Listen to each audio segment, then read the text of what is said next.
when I finished film school, I didn't know there were very few female cinematographers. I didn't know what the path was going to be and how incredibly challenging it was going to be. I look at the way my life ebbed and flowed, and we all have these sort of winding paths, and that's what life is, and that's what journeys are. But a lot of the time I was really hard on myself or really worried about things. And standing from this place right now, I just wish I could pick that little girl up and hug her and tell her she was safe and everything was going to be okay and her dreams would come true one day. It is a huge leap of faith, this industry. It is challenging. It is always uphill. But if you love telling stories, there's nothing better. In this conversation, we sit down with the incredible Alice Brooks. From her early love of musicals and storytelling to shaping the visual language of films like Wicked, Alice shares the pivotal moments that have defined her career. We talk about how she approaches lighting and composition, the emotional power of cinema, and why taking creative risks is essential for filmmakers. This episode is packed with insights on cinematography, leadership, and the craft of storytelling.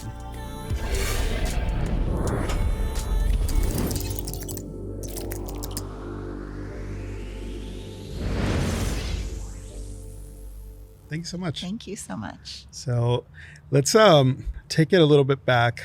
You've loved musicals since you were a kid. Yeah. You started out as an actor. Can you tell me a little bit about that journey and then how that kind of progressed and evolved into your work today? Yeah, I'm pretty lucky. I grew up to artist parents. My dad was a playwright and my mom was an actress and a dancer and a singer.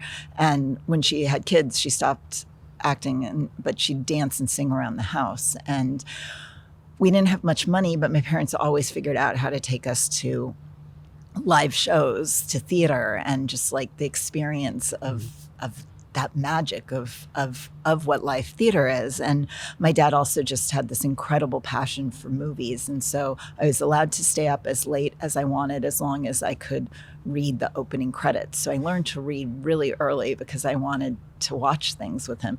And I now think about movies that I used to watch with him. And some of them I'm rewatching Dr. Zhivago right now, and it's just I was 8 and liked watching Dr. Zhivago. I mean, it's a really meaty David Lean movie for a 8-year-old. Yeah. So, but just getting exposed to these things really early in my life, and we because we didn't have money, my parents put us into child acting just to sort of help support the family.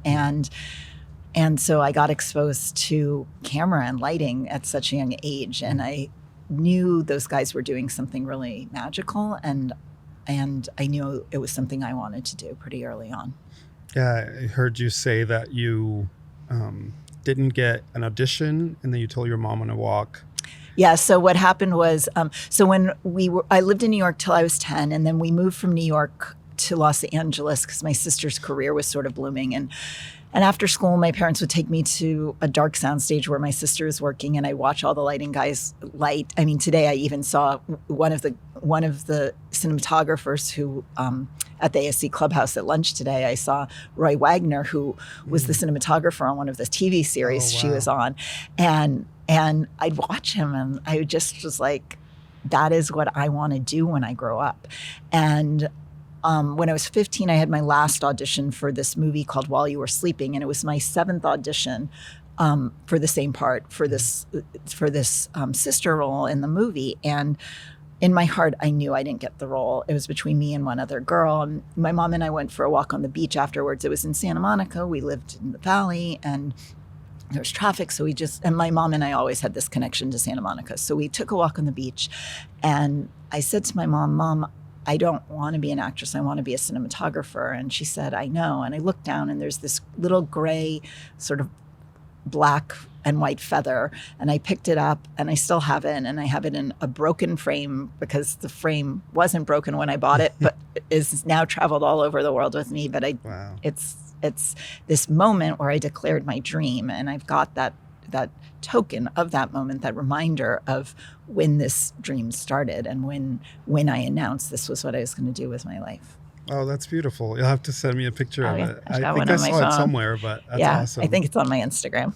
Yeah. And so why cinematography then? Out of all the things that a kid can see on set? I mean, I've always been attracted to light. My very first word was moon.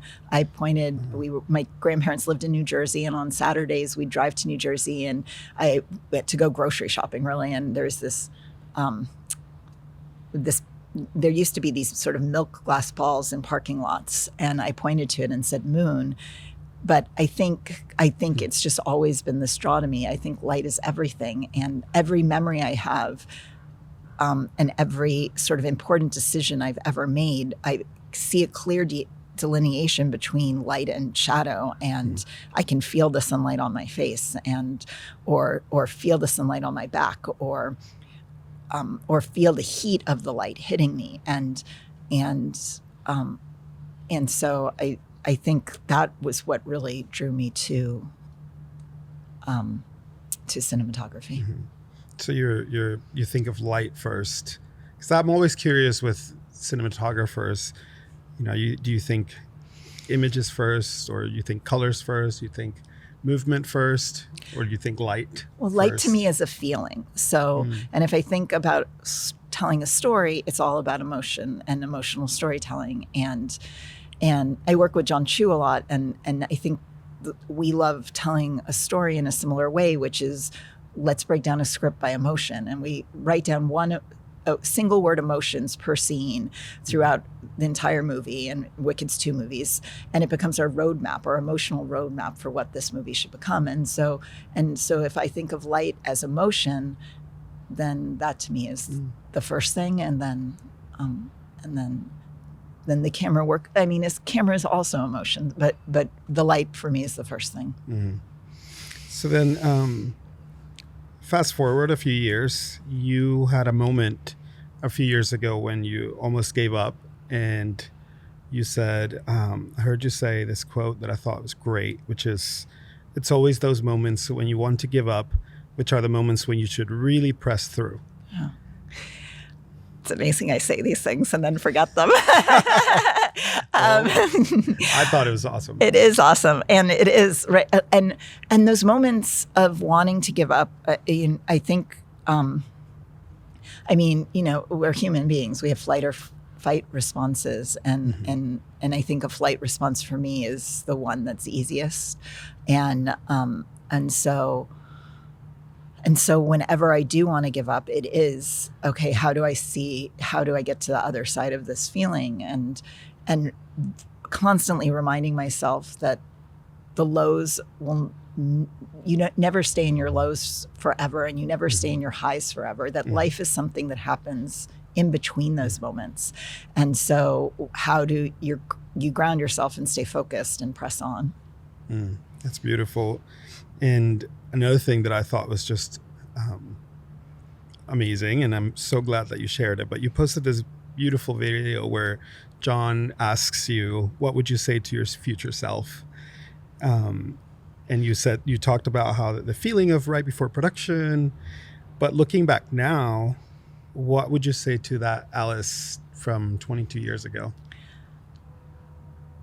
I just look at that person when I finished film school, I didn't know there were very few female cinematographers. I didn't know what the path was going to be and how incredibly challenging it was going to be. And then I look at the way my life ebbed and flowed, and we all have these sort of winding paths, and that's what life is, and that's what journeys are. But a lot of the time I was really hard on myself, or really worried about things, and I standing from this place right now, I just wish I could pick that little girl up and hug her and tell her she was safe and everything was going to be okay and her dreams would come true one day. But of course you can't tell your younger self that, because your younger self needs to figure it out.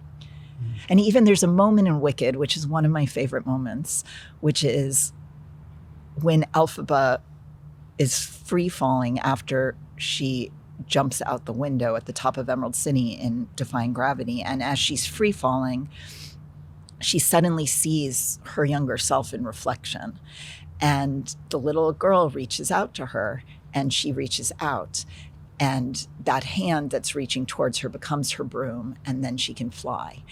And it is like, and so when John showed me that video when we were doing Wicked, because that video, he was in the middle of writing a memoir, and they were archiving all his footage, and he found this video of me 22 years ago, and it's like, okay, that younger person was giving me power, and I wasn't succinct in what I said, but if you break it down, it is, remember this moment, how does it feel? And so every day on Wicked, I had to keep reminding myself, remember this moment, how does it feel? Yeah, and you said that we can't go back and tell ourselves, which is very true, but in a way, you're able to now, through your work and what you're doing, be able to tell others. I posted on Instagram, what questions would you ask Alice? And I had a bunch of friends who were like, hey, I don't have a question, but can you tell her she's amazing? Can you tell her she's my hero and how inspiring she is? And I thought, when you said that, I thought, okay, yeah, you're right. But what's beautiful is that you do get to plant those seeds in others, who are looking up and going, oh. And that's been actually the most amazing part of this last 3 months. I knew we had a special movie. I didn't know it would sort of become this moment that it's becoming. And I didn't realize I was going to meet all these amazing human beings along the way who are inspired by me and go, okay, I can do it too. Mm-hmm. Like if she figured it out, if she can do it, I can do it too. And those are the people that make me want to keep doing interviews, because it's hard. Like it's hard to talk about your craft, but right. I mean, I love making movies, but to have to go and talk about it is another thing. But Myron, the editor of Wicked, he's said to me one day, he's like, you just have to remember who this is for, and it's for them. And when I realized that this has nothing to do with me, it has to do with future generations seeing themselves in me, because they're either a young woman or they're someone who's underrepresented in the film industry and can see themselves in me and my journey, then it's all worth it. 100%. No, and thank you for doing that. Thank you for thinking of the people who, because you are inspiring so many, and they're looking at you. And there's the Rachel Morrisons in the industry who've kind of charted a path, and you and Reed Morano and so many. And so there's a lot of people who are like, if they can do it, I then have a chance to. And then I also have a little girl who's 9, and I mean, she's the person I do everything for. And it is, I go, okay, she doesn't want to be a cinematographer, but she has dreams. She wants to be the president of the United States, and she wants to be a math teacher, and she wants to be a costume designer, and all these dreams that are in her head right now at 9. I want the world to be completely open to whatever she wants. I want those possibilities to be endless, and those dreams to be as big as she wants them to be. So you get to do that, because it is, one thing that my wife and I always talk about is when you're parenting, you're pretty much reparenting yourself. Yeah. So you get those opportunities to say maybe the words like what you just said. I want the world to be open to you. And we talk a lot about, me being on the road a lot, and I try to make sure she's included in it as much as possible. Her and my husband and our dog, we all moved to London for over a year to make Wicked, and she was at weekend pre-lights with me. She was on set all the time. I've got pictures of her running around Emerald City or the Yellow Brick Road. I have her everywhere on set, and she would be in all the visual effects reviews with me the last 8 months. And the flying monkeys are hers.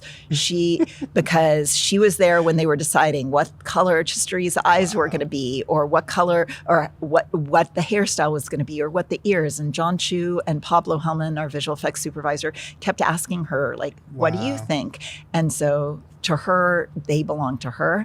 And so having her be part of this process has just been like magical and incredible. And right now, I live on the East Coast and I'm here in LA. And so we're apart right now, and it's hard on us because we like to be together.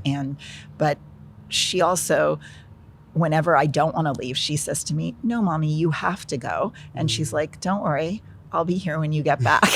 And then your heart just goes. And then my heart is just like, okay, great. It just falls into pieces. Yeah. I'm like tearing up just hearing you say that, because I know how hard it is to leave and to, to go. But it's also so beautiful that you've gotten to plant those seeds, and for her to be such a deep part of it. Like she's never going to forget that. Yeah. That's just incredible. Can you tell me a little bit about your relationship with John, and what does it feel like to basically have come up together? It is, Wicked's the story of two best friends, and it's just magical getting to make a movie with someone that I've known for so long, that we are good friends, that I can call him about anything. He can call me about anything. We can disagree about things. We can fight for the same things. We both know that story comes first, and how do we tell this story, and how do we continue to push each other and challenge each other as artists, as storytellers along the way. And I look back at our friendship and our collaboration, and there were so many times when he could have just gone, okay, I'm going to move on. I'm going to go with whoever the hottest cinematographer is at the moment. But he didn't. Every single time, even if it was movies that he knew the studios weren't going to hire me on, he'd bring me in. He was dedicated to believing in me and believing in that collaboration, that partnership we formed in college, and then we do small projects along the way for a really long time, and that kept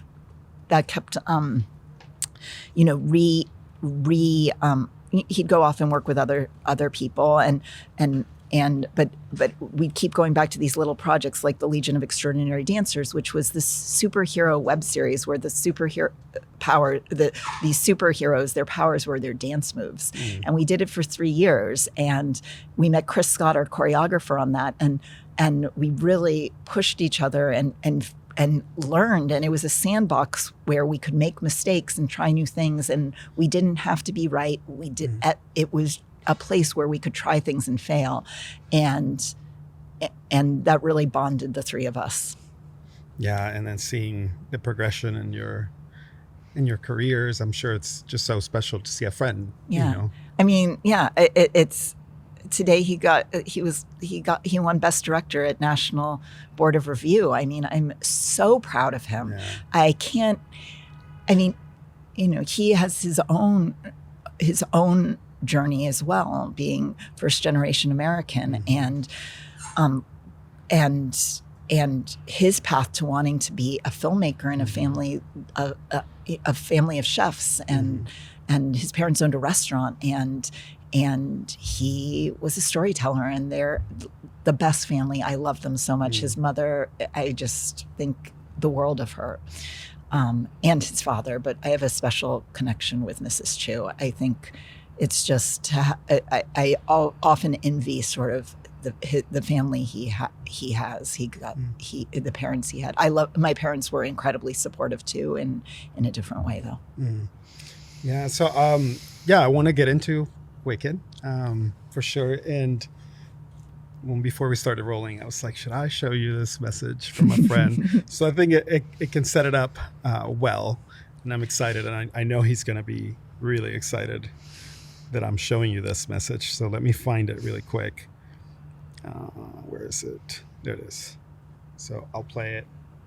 I guess I should play it close to the mic so that can be recorded. But this is a friend who's theater major, dancer, actor, and he was like, "Can you please, if I record a voice message, can you please just show it to Alice?" And I was like, we'll see, but we're showing it. Exciting. Hello. Congratulations on Wicked. It is the best, most beautiful adaptation of a movie musical I've ever seen. Wicked has been in my life for 21 years. I've seen it on Broadway 18 times. I'm an actor. Wicked has been my safe place my entire grown up in early teen life. And I want to say thank you for honoring it, taking care of it. And you should be so proud of yourself. And this is just I can't even wait for part 2. I'm losing my mind. Okay, congratulations. Thank you so much. Oh, it's amazing. It's so wonderful. All these, I mean, it's just, we wanted to honor the Broadway musical and to have just like this outpouring of love from the fans of the original show has been pretty remarkable. Yeah, and that was going to be kind of my next thought, was that both Wizard of Oz and Wicked have such a massive cult followings of people, and people are very protective of it too because they love it so much and it's such a classical story. So how were the conversations of combining the original film, the books, and the Wicked, the theater version of Oz, both from stage and in the musical? We had this huge task, right, to be able to honor so many different ideas of what Oz is. And there are some people who grew up watching the original Wizard of Oz, and there are some people that don't know the Wizard of Oz at all and only know Wicked. And there are some people that the L. Frank Baum books are one of their favorite things to read. And so how do you make sure that you take care of all of that while telling our own version of Wicked? We're not the Broadway musical. We suddenly can move the camera 360 degrees. We can be in a perspective that the Broadway musical can't be in. We get to be in close-up with Elphaba. We also get to stop and start songs and get in very close to Elphaba and Glinda and see what they're thinking. And it's a very, it's very brave storytelling to tell a musical that way, where there's actually so much silence and stillness in the movie, which you can't do with the Broadway show. Yet people come out of Wicked and feel like they feel that same feeling of watching the Broadway show, but also having something inside them, knowing it's a very different experience. And the L. Frank Baum books, every single paragraph has this incredibly poetic, romantic, rich color description. And so how do we then create the color of Oz? And we decided to use every color of the rainbow to light the movie, and very specifically worked out what color pink was, what color blue, what's red, and did all these lighting tests for 18 weeks to find those colors so that our version of the rainbow has this romantic, wonderful, old Hollywood feel, but that's specific to Wicked. Mm-hmm. Yeah, and one of the things that I also heard you say is that you got to do your own version of Technicolor. In color, as you said, is such an important element of the original film as well, the story, and there's that iconic color change that happens. So tell me, maybe kind of taking it to then the process of prep and into shooting the movie, how did you guys deal with color? What was that collaboration with costumes and set builds and all of that? So we are, Wicked is Glinda's perspective. The opening is a prologue before the title. So Glinda is our storyteller in Wicked, and she sets the tone. And so knowing that, and knowing so much of the movie has these two characters, one who has platinum blonde hair and is in a pink different shades of pink throughout the movie, and the other who has green skin and is in black pleats the whole movie, and mostly black the whole movie, and also often wears a big black hat, and so how do we find that color balance between the green and the pink? That was the very first thing we started to work on. And I started doing makeup tests with Fran and figuring out how to light the green skin. And she tested and tested and tested different greens, and we couldn't find the right, she found the right shade, but the problem was it didn't react to lighting as if I could light skin. And then she found this product in Canada that had neon in the base, and suddenly the makeup, she mixed it with the green she loved, and suddenly the makeup, I could light it in any color I wanted to. And then we did, like I said, color tests to find all these different colors of the rainbow, and how we would light each scene. And each scene has a different feeling. You go from the brightest bright of Munchkinland to the darkest of dark when Elphaba's in the lower attic during Defying Gravity, and she hears that Madame Morrible call her the Wicked Witch for the first time, and she realizes that she doesn't want the thing she thought she wanted. Anyway, it was 18 weeks of very intense prep where we made lots of decisions all together between production design and costume design and finding the right color for the yellow brick road and all of those things.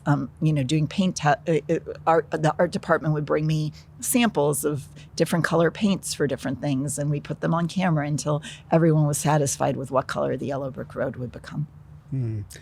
How do you approach and ensure that you have a great collaboration? How do you approach leadership when you're working with hundreds and probably thousands of people? What are your thoughts on that? So it was a very long shoot, 155 shooting days. We shot for 8.5 months. And to keep everyone engaged for that period of time is really tricky, and you're exhausted at some point. What was really amazing was during prep, I brought on the Steadicam operator really early. I fought to get him on for 10 weeks of prep so he could go to all the choreography rehearsals, all the dance rehearsals, and learn the choreography. And I would have movie club every Wednesday in my office, and it would be me, the gaffer, the key grip, the Steadicam operator, a camera operator, and Marin, who was my assistant. She did a lot of research and development for me.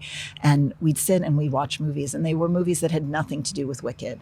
But we sat there and we talked to each other as artists, and we'd watch a movie, and then we'd just, like a book club, just start talking about it. And each person had different ideas about what they liked and didn't like. And maybe we all hated the movie, but we could just have this open discourse about it. And it was a time where we got to know each other on not as technicians, not as crew members, but just as human beings, storytellers, artists making a movie. And you have to be able to trust your crew fully. And I didn't know any of them. I had never made a movie in the UK before. And those couple of hours, those 3 hours every Wednesday gave me, it gave all of us just the space to trust each other and learn each other's tastes. And then we were able, and then so in the middle of the movie, we could randomly say, well, remember in Memoirs of Geisha how this happened? I sort of like that moment, and how do we make that feeling here, even though we're not making Memoirs of a Geisha or whatever it might be. And so that was one thing. And then the other thing that happened was, like, 50 days in, I got a sense everyone was very, very tired. And Myron, the editor, cut together the sizzle reel when he showed it to me. And I brought the gaffer in to watch it, and he watched it, and he's like, it would be really great if the electricians could watch it. And I realized it wasn't great if just the electricians watched it. It would be great if everyone watched it, because you're at day 50, you're not even halfway through your shoot, and you've got a long road ahead of you. And how do you reinvigorate people, reignite that passion that they had at day one? And it did. It just pushed everyone, because everyone was like, oh my God, we're making something pretty cool. Yeah, that's I always love hearing these type of stories, because we don't get to hear often a lot about leadership or these other skills that are required.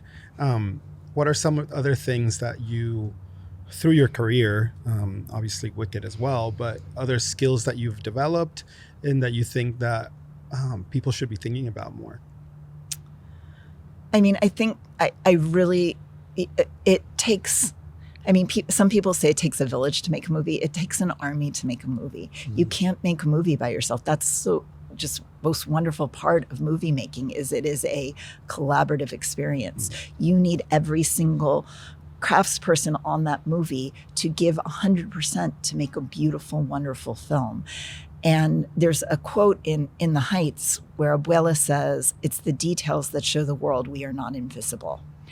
And so every single little teeny detail on Wicked, on In the Heights, on Tick, Tick, Boom, there are so many unique individual artists. And on Wicked, thousands and thousands and thousands of people. I mean, the credits just go on and on and on. But each one of those is responsible for the movie. This movie is theirs. And whether it's the model makers who made all the little models in the map room in the throne room in the wizard's throne room, or is it Elphaba's every single freckle placed on her skin, or is it every piece of hand pleating that was done for Elphaba's dresses? All those teeny little details. And for lighting, it's all these little teeny lighting cues that no one even is aware of, but there's 6,000 lighting cues in the movie that give it theatricality, but you don't recognize it, but you feel it. And so an audience doesn't know all those details that went into it, but those details created the world of Oz altogether. And tell me about the sun. And I think I'm excited to hear that now that you've talked about how you perceive light and how important light is. So maybe, what is the connection, if there is one, which I'm sure there is, but between the sun in the movie and the big part that it plays, lighting the sets, and then how you work through that? So in Wicked, John and I talked about themes, and one of the themes was the light is not the light in Oz, and the darkness is not the darkness. Good is not good, and evil is not evil. The perception is off, and so I had this idea where the sun would set for Elphaba and rise for Glinda, and that Elphaba would find her power in the darkness at the end of the movie. And I also had kept trying to figure out how to bring theatricality into this movie. And when I realized the sun could become her spotlight, could become the spotlight, not, we don't have a big front spotlight on things, but it could be our theatricality, then a world of possibilities opened into these very long lighting cues where Popular's a 22-minute long sunrise, and the last hour of the movie, from Wizamania to the end of Defying Gravity, is one long sunset. And those weren't written into the script. Defying Gravity originally took place at night in darkness, and Wizamania took place during the day. So suddenly we created these times of day where we could have these sort of dramatic lighting cues. Yeah, and then I heard you say that at some point you had 495 lights on one of the on the library set we had 495 lights, but on the forest set we had 6,000 lights. Gosh. So the forest set was 2 sound stages. It was the first thing we shot at Sky Studios. We shot on a different a set of stages first, because we shot on new stages Universal built called Sky in Borehamwood in north of London, and they just weren't ready when we needed to start. So we started at Warner Brothers Leavesden, and then we moved to Sky. And so we shot on stage 11 and 12 first. And because they were building the stages when we started to occupy them, we just didn't have them put a wall between 11 and 12 so we could have this massive forest. I mean, like incredibly gigantic forest. It was pretty amazing. It was one of my daughter's favorite sets. I can't even imagine seeing that vastness through the eyes of a, how old was she at that time? Would have been 7. Wow, that's incredible. Yeah, like right between where my kids are, so I'm sure they would probably lose their minds running around and and she'd like find flowers on the ground and go, "Mommy, can I take these home?" And I mean, the forest, it was a truly enchanted forest. That's beautiful. How has now your cinematography evolved and grown? And maybe if you can point to things that you're like, oh, I absolutely have grown in this area and this area post shooting Wicked.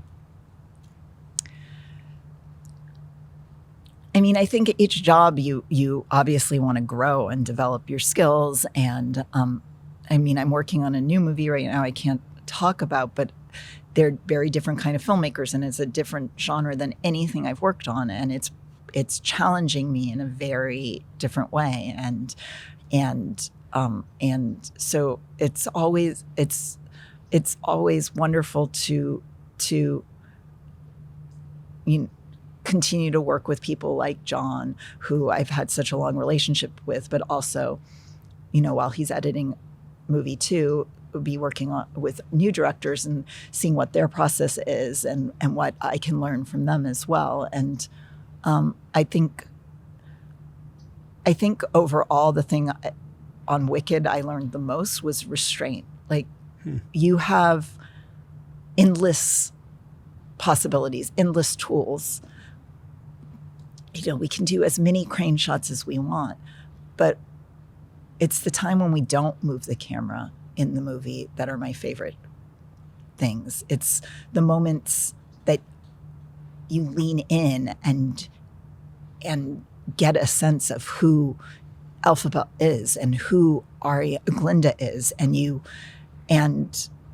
so even though sometimes we do these really amazing 360-degree shots, sometimes there would be pauses in them. And you look at it and you think, oh, that's just a static shot. But it's not. It's on the Steadicam. It's just our Steadicam operator is just like amazingly, he's just amazing. And then you just, and then we do these little teeny push-ins, or we do things where the characters break the fourth wall and look right into the lens. And those really, to me, are my favorite moments, because when John asked me what my goal for the movie was, I said it was the greatest love story ever told between these two women. And so even though we're in this amazing fantasy world of Oz, it's really how these two connect. And people walk out of Wicked crying, or in the middle of Wicked are crying and laughing and feeling things, because that connection is so incredible between Elphaba and Glinda. Mm. Yeah, ultimately, filmmaking is a collection of human emotions told through film. Mm-hmm. And it's really cool to hear from you that, even though you did these incredibly complex sequences and moves and builds, and I was watching the tornado wheel, the behind the scenes of that, and it's like just mind blowing. But ultimately, it comes down to those moments. Yeah. Of two characters connecting. And I love that, what you say about the story of the two friends. And what was that like for you to be the eyes, the female eyes through which the story was told? I mean, it's a story of female friendship. And I literally get to be the female lens through which the story is viewed. And I think, and John gets to be the American dream story through which this is told. And together, I think our perspectives, our diversity gives a totally different perspective to Wicked. And it is a female friendship story. And I feel very lucky to be able to be one of those people who get to tell the story and get to sit there and fall in love with Cynthia and fall in love with Ariana as they were creating their characters during prep and finding the lenses that connected them the most to each other, and just finding this insane beauty in them. There was one moment when Cynthia came up to me early on, or she didn't come up to me. I was watching her watch a monitor and playback, and I walked up to her after. I'm like, just so you know, if you want to watch playback, come to my monitors. I said, mine are the best, and that's what you should be looking at. And she said, okay. And I said, but don't worry, I have you. I am going to take care of you. I'm going to take care of Elphaba. And she said, no one had ever said that to her on set before. And she felt so safe. And I think John does. He creates this family atmosphere. And the fact that I could walk up to Cynthia and tell her that I would take care of her, and that we were creating this incredibly safe space for these actors to be so vulnerable and be able to do these just amazing performances, and make them their own characters, because they are such beloved characters that other people have played before. So I feel very lucky. Yeah. What are some of the some maybe of your favorite moments that you haven't gotten a chance to talk about as much? Oh my gosh. I think I've talked about every moment in this movie. Oh goodness. I don't talk much about Dr. Dillerman's scene in either his classroom or his dwelling. And both of them are spaces I really loved lighting. I think those sets are beautiful. And we had a 15-person animal unit we had this wonderful woman playing Dr. Dillerman. And so even though she was wearing a gray suit, I could still light her, and you could feel her performance. You could feel the way, like, there's a shot, hands play a very significant visual theme in the movie. And there's a shot where Elphaba and Dillerman hold hands, and just watching her it was a crutch, but she had crutches that played for her arms, and put it in Elphaba's hand, and then how Elphaba grabbed it. There's just this beautiful connection between Dillerman and Elphaba, and Dillerman feels like such a real character, even though he's a goat, a CG goat. And I think we found a level of humanity to him that and Chistery too. I mean, our animal unit was amazing, and I loved working with them and rehearsing with them and blocking with them and understanding how they'd move in space and then light it. It was fascinating to me, and just a beautiful experience. How would you now interpret or apply this line? It's time to trust my instincts, close my eyes and leap. I'm going to cry, because it is my favorite lyric.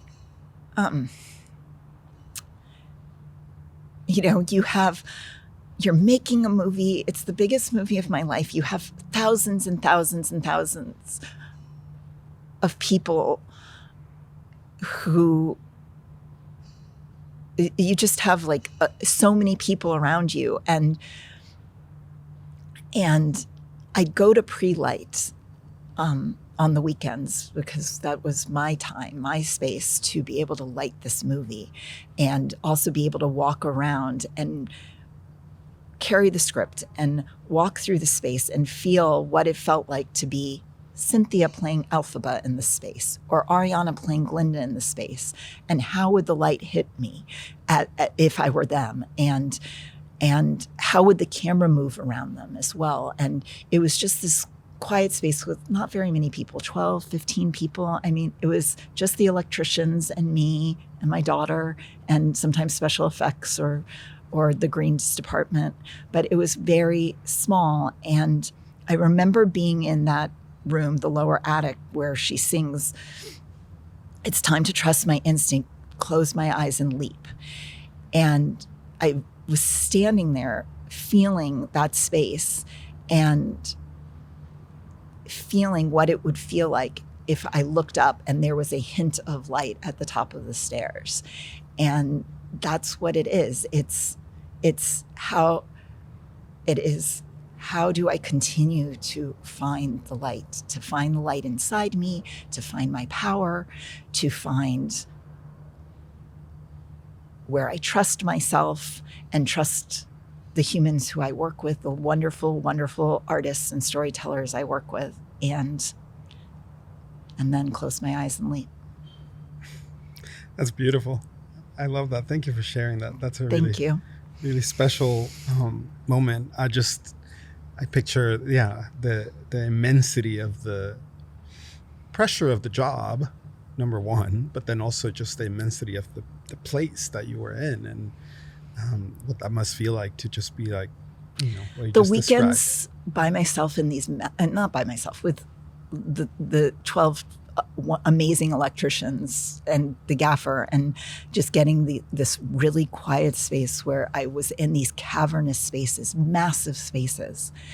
And, when you have on all the stage, just the regular house lights, they don't look like they, it is the magic of production design, of lighting, of costume design, of makeup. When all these things come together, that's the magic of movie making. And so sitting in these spaces where really we could do anything, and just having some solitude was really, some sort of spiritual experience that I can't describe. Were there any moments when you felt like you hit maybe a creative wall or a challenge that you were like, I don't know how we're going to solve this? And how did you approach that?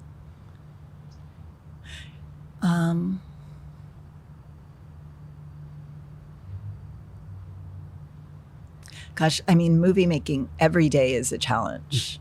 It's hard. It's like when you have a baby and then you don't remember the sleepless nights because you block it out, right? Like there were so many challenges. Every day was a challenge, but that's what filmmaking is, right? You rise to the challenge.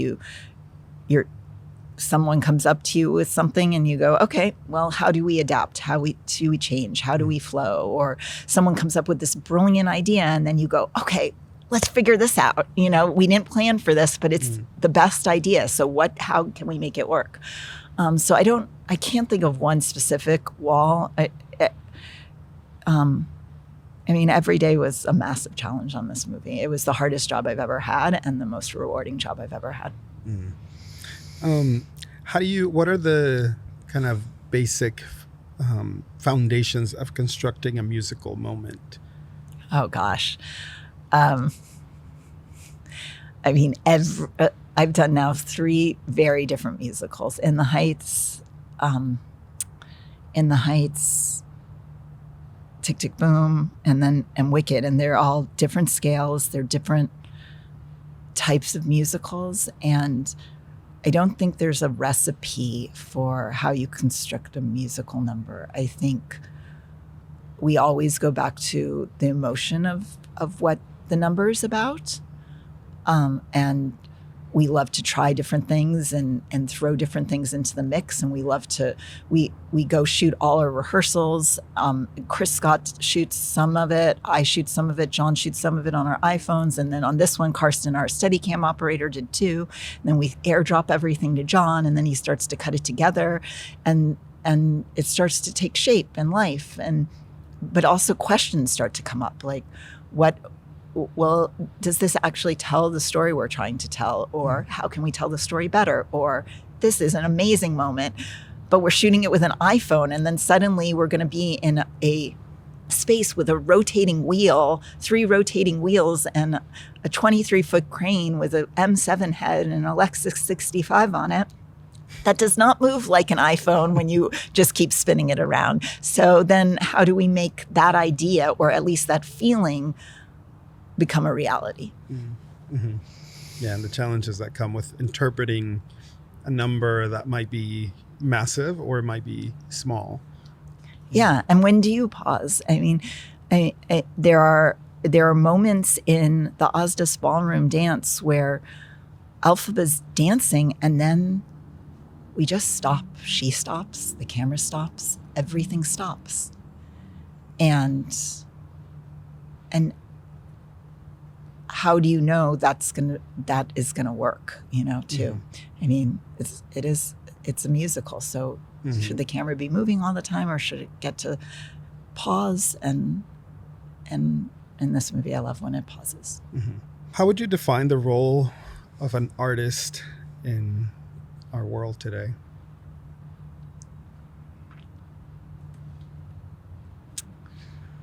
Ooh, I don't know if I have an answer for that question.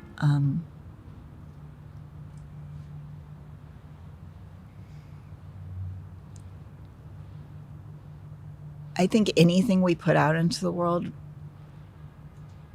needs to have purpose and responsibility and a strong point of view. And there are so many ways to release information, or art or anything on the internet. And it's how do we do it responsibly, and how do we do it in a way that continues to be a really wonderful, nurturing place for other artists as well. Mm-hmm. And what advice would you have for whether it's filmmakers, directors, cinematographers, or people who want to tell stories and in any capacity? And what advice would you give them as they're trying to watch you and go, man, this is what I want to do? Take risks. Never try to do something perfectly. In cinematography, one of the best pieces of advice my cinematography professor gave me, who I'm still very good friends with, his name's Woody Omens. He's 89. I saw him on Friday. I talked to him almost at least once a week, and some periods of time every day. And he said, there is no perfect frame in cinematography, and there's no perfect lighting in cinematography, because everything is always moving. And that you can find a perfect frame and perfect lighting in still photography and in a painting, but you can't in cinematography. And so dive in, take risks, try things, and let the story move you, and let the emotion of a scene take over. That the cinematography actually isn't the thing in the forefront, is actually the supporting thing. And I don't remember your question. Just any sort of advice that you would want to give. So I think just never try to be perfect, mm-hmm. and don't try to do things. I mean, do things to the best of your ability, but go try big things, make big mistakes. It's okay. Mm-hmm. Early on, try, and then later on, make even bigger mistakes. Mm-hmm. Perfect is the enemy of good. I love that quote. It is a great quote. Yeah, it's true. To strive for perfection is to, you're not going to reach it. You never will reach perfection. Yeah, well, thank you so much for your time, for your generosity, with your wisdom. This was like the loveliest conversation I've ever had. Oh, thank you. Yeah, I appreciate that. One last thing. What would be, what's a challenge that you would want to leave anyone listening or watching this with? Close your eyes and leap. I'll leave it at that. Yeah, trust your instincts, close your eyes and leap. It is a huge leap of faith, this industry. It is challenging. It is always uphill. But if you love telling stories, there's nothing better.